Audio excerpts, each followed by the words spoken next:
Foi isso que eu falei enquanto ainda estava com vocês. Era necessário que se cumprisse tudo que a meu respeito está escrito na lei de Moisés, nos profetas e nos salmos. Então lhes abriu o entendimento para que pudessem compreender as Escrituras. E lhes disse: está escrito que o Cristo haveria de sofrer e ressuscitar dos mortos no terceiro dia, e que em seu nome seria pregado arrependimento para perdão de pecados, e todas as nações, começando por Jerusalém. Vocês são testemunhas dessas coisas. Eu envio a vós a promessa de meu Pai, mas fique na cidade até serem revestidos do poder de Deus. Amém? Podem aceitar? Adorar o Senhor Jesus com palmas. Bem alegre de forte, e o rei de Jesus, ele merece toda a honra. Amém? Irmãos, a palavra do Senhor Jesus, ela vai nos contar a história da ressurreição.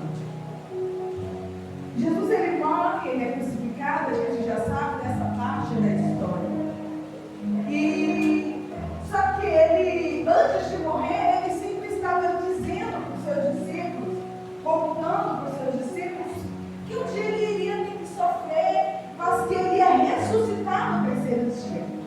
Jesus nunca deixou que isso fosse um mistério para os seus discípulos. E ali chegou, aconteceu, e quando Jesus ele morre, que ele morre na sexta-feira e no sábado, né? E no domingo ele ressuscita. Só que nesse período, nesses 3 dias, né? Nesse espaço de tempo, os discípulos já tinham esquecido das coisas que Jesus falou. E muito mais, eles tinham esquecido até mesmo das profecias feitas antes mesmo de Jesus nascer. Porque a palavra do Senhor fala que ele usou os profetas naquele tempo para predizer já o que iria acontecer. Já estava, né, predito ali o que Jesus ele iria fazer, o que iria acontecer. Jesus ele morre, é sepultado. E ele é, né, colocado na caverna, lá naquela rocha, e colocado guardas. A gente sabe dessa parte da história. Só que Jesus ele ressuscitou. E a palavra do Senhor fala que quando as mulheres chegaram para ele passar as especiarias no corpo de Jesus, né, ungir o corpo dele, elas não encontraram mais ninguém naquele lugar do sepulcro. E hoje eu estava até conversando com meu esposo, falei: amor, a gente lê as escrituras e fala.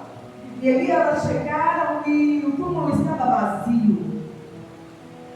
É simples, mas irmãos, pensa na realidade, pensa, né? Porque hoje não, hoje o sepultamento é diferente, é cavado no chão, mas antigamente não, era em uma rocha, era uma espécie de uma caverna, tinha entrada e saída. E aí a gente chega lá, porque tem pessoas que vão, né, ao cemitério, aos sepulcros, e tem gente que acredita que está indo ali ver o seu parente, não sei. E imagina, a pessoa chega lá, aí não tem mais ninguém. Literalmente, a gente sabe que quando alguém morre, não está lá mais, ali está só a matéria. Mas literalmente não está o corpo, não está fisicamente, a gente leva um susto. E como Jesus ele era muito perseguido, com certeza eles iriam pensar: roubaram o corpo do nosso Senhor. Roubaram, o que aconteceu? Não passaram na mente delas que Jesus poderia ter ressuscitado. Sabe, meditando essa palavra, o Senhor ele trouxe ao meu coração que muitas vezes no momento da dor, a gente se esquece daquilo que o Senhor ele falou que ia acontecer. Muitas das vezes no momento do sofrimento, a gente esquece daquilo que o Senhor ele falou que ia fazer, como ia acontecer, como ia ser, e a gente se rende ao sofrimento em uma questão de tempo, em um pequeno espaço. Está todo mundo em luto em Jerusalém. E havia um povoado, um lugarzinho, imaginei uma cidadezinha pequena, que era 11 quilômetros de Jerusalém a Emaús. E ali tinha 2 discípulos que estavam indo de Jerusalém para Emaús. 11 quilômetros. Então, minha esposa disse que é daqui na entrada de Buritizeiro. Eu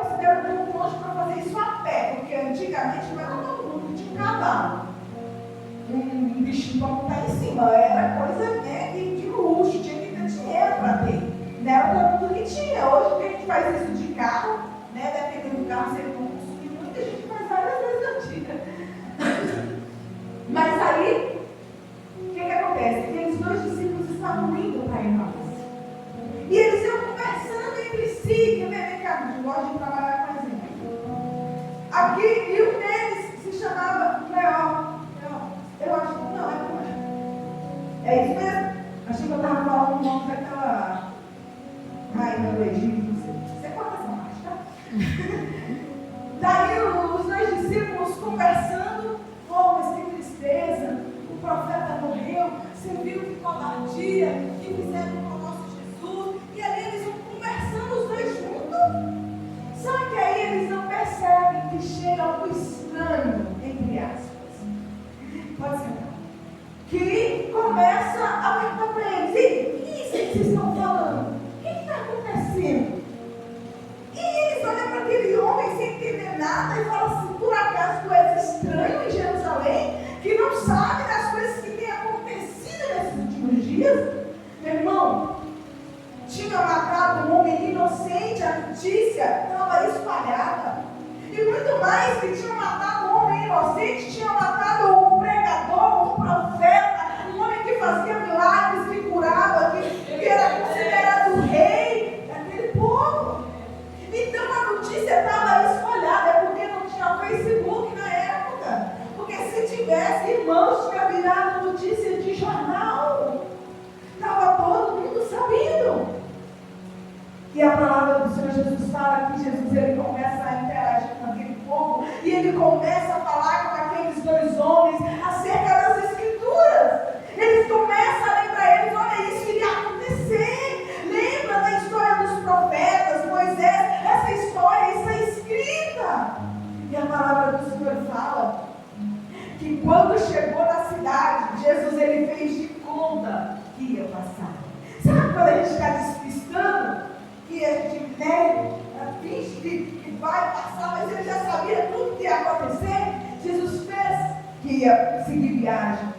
Mas a palavra, sabe, as instruções que Jesus estava dando para aqueles discípulos estavam tão fortes, tão boas, que os discípulos insistiram para Jesus. Só que eles não sabiam que era Jesus. Ainda não. Olha, fica aqui com a gente, passa a noite aqui, o caminho é perigoso, né? Insistiram para Jesus entrar. Jesus entrou. E quando Jesus senta à mesa, eu acredito, né, para jantar, não sei, para fazer um lanche, ele pega o pão e ele dá graças. Uma coisa que me chama a atenção na vida de Jesus é que toda vez que ele está lidando com um alimento, ele nunca fala para Deus assim: ó Jesus, multiplica, transborda, não, ele dá graças. E meditando também nessa parte sobre Jesus, eu pensei: meu Deus, toda vida a gente pede errado. Está lá o ensinamento, está lá o que Jesus fez, está lá o exemplo. A gente pode pegar e falar: eu te dou graças por este pão. E ele multiplicar e alimentar toda a sua casa. Eu te dou graças pelo arroz, eu te dou graças pelo feijão. Sabe, eu fico admirada com Sofia. Quando eu coloco a comida para ela, ela olha por cada coisa que tem no prato. Ela não ora, tipo, Senhor, eu te consagro esse. Senhor, abençoe esse arroz, esse feijão, a carne, a verdura, a salada. Aí vai beber o suco, volta a orar: Senhor, abençoa o líquido, a polpa do suco, o açúcar, a água. Ela é desse jeito, sabe? Ela é muito engraçada. E ali o Senhor, ele dá graças. Ele pega o pão, graças te dou, ó Pai. E parte e dá para os discípulos. Só que quando ele faz isso, a visão deles é aberta. E eles reconhecem Jesus. No momento que eles reconhecem Jesus, Jesus desaparece da frente deles. Eu quero falar para você: não sei o que você está passando, mas vai chegar um momento em que o Senhor irá se revelar a você. Talvez você esteja passando por um momento em que a sua visão esteja tampada pela dor, do sofrimento que você tem enfrentado. Às vezes as lutas, coisas que você tem passado, não tem deixado você ver o que Jesus falou que vai acontecer.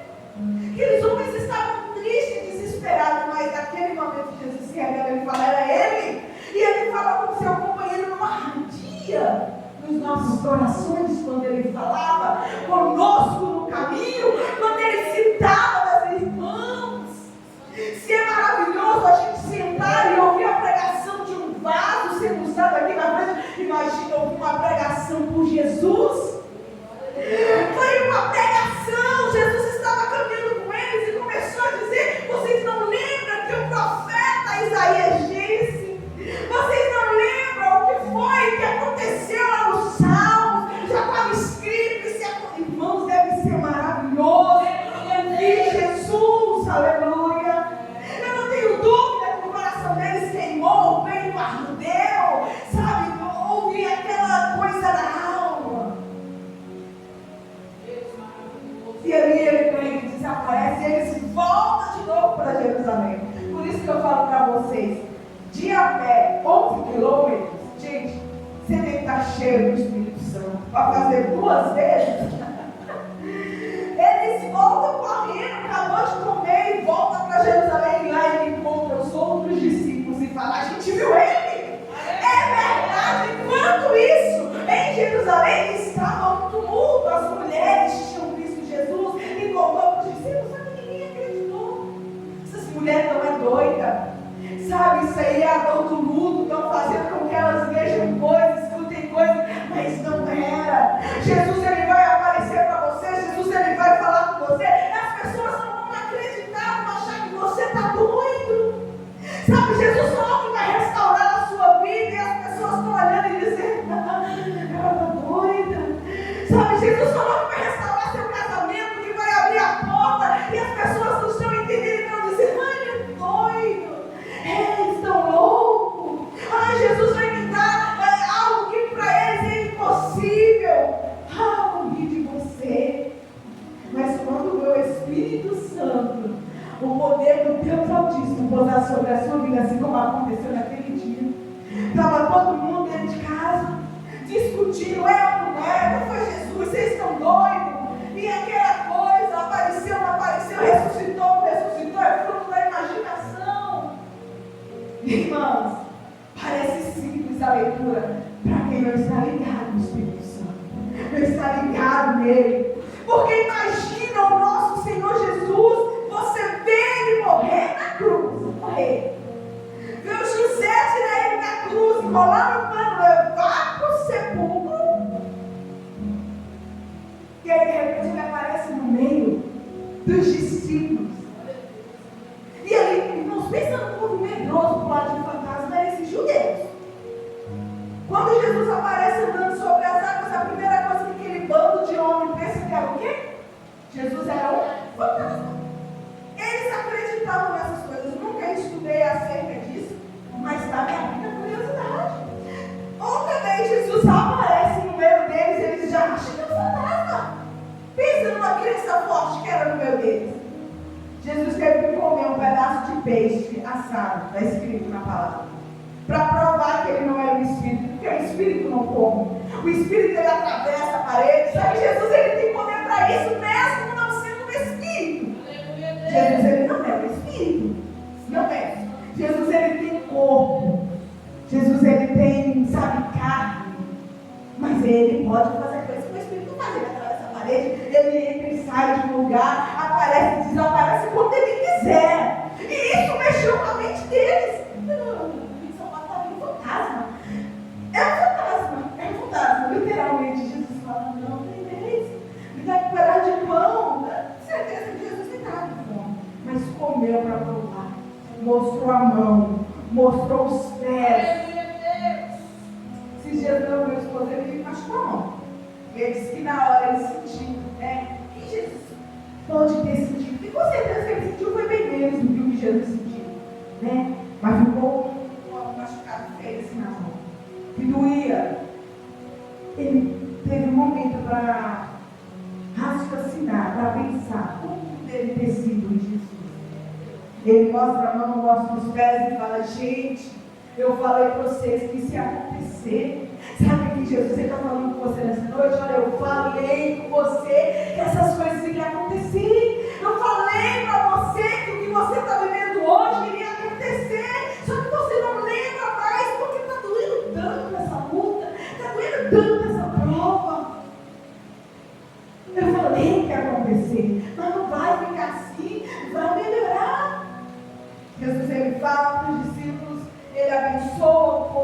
que ele sobe para os céus, mas ele fala, olha, permanece na cidade.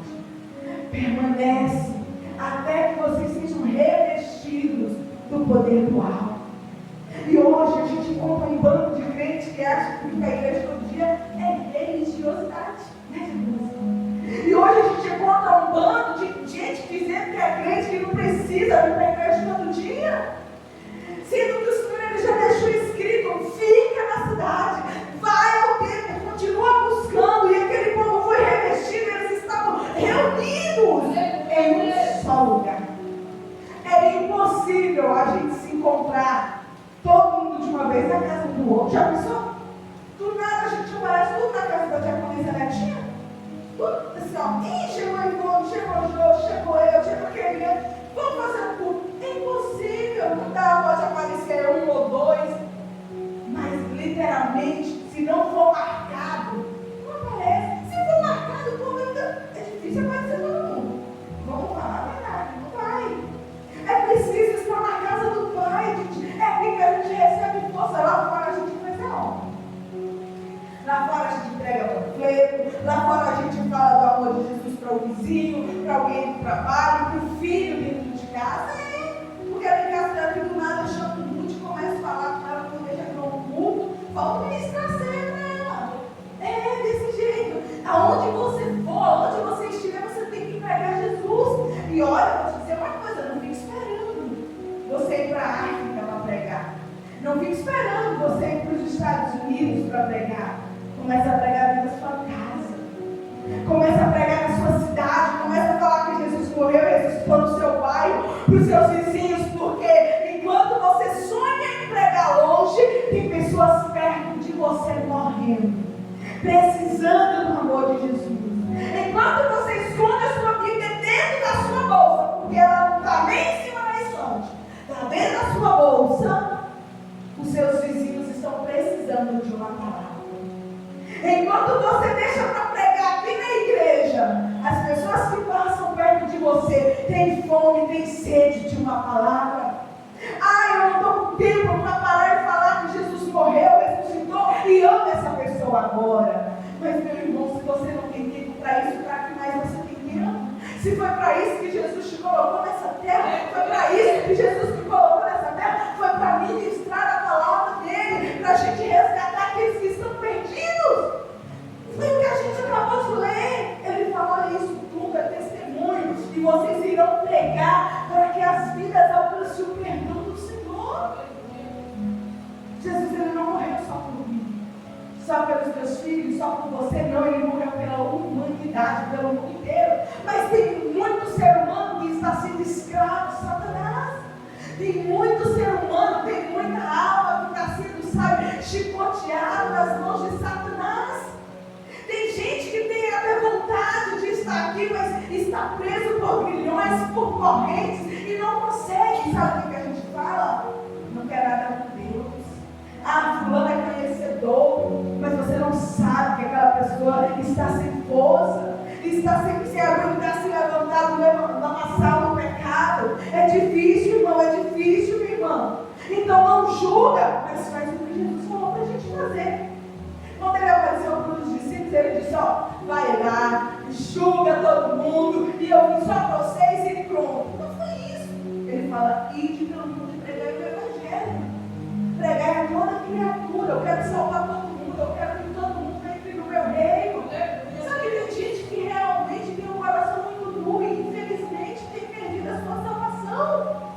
Mas nós estamos aqui para tentar mais uma vez, para pregar mais uma vez, para orar mais uma vez, para falar mais uma vez. Aí eu desisto, eu não vou mais orar. Não faz isso não, ore incansavelmente, ore. Ah, eu não vou pregar mais, eu não falo mais. Fale com amor, fale com jeitinho, vai entrando ali, ó, na palavra, que o Senhor ele vai salvar um dia. Mas realmente tem um momento que a gente fica assim, eu vou sem palavras. E aí onde entra a oração? E aí onde entra você no seu quarto, de joelho no chão, clamando por uma alma. Gente, eu oro por tanta gente que nem é mais aqui. É mais que minha obrigação orar para os meus irmãos. Por tantas pessoas, sabe, que aí de repente chega um e fala, olha, eu sonhei que você estava orando por mim. Gente que nem sabe, eu não vejo mais. É a vizinha, você está orando por mim, eu senti sua voz aqui, orando. Eu oro assim todo dia, né? Eu oro na igreja, eu oro em casa. Eu oro. Esses dias eu falei com uma diaconisa, porque dizer, a diaconisa querinha. Ontem, lá na porta de casa, eu falei com ela, porque teve um acontecido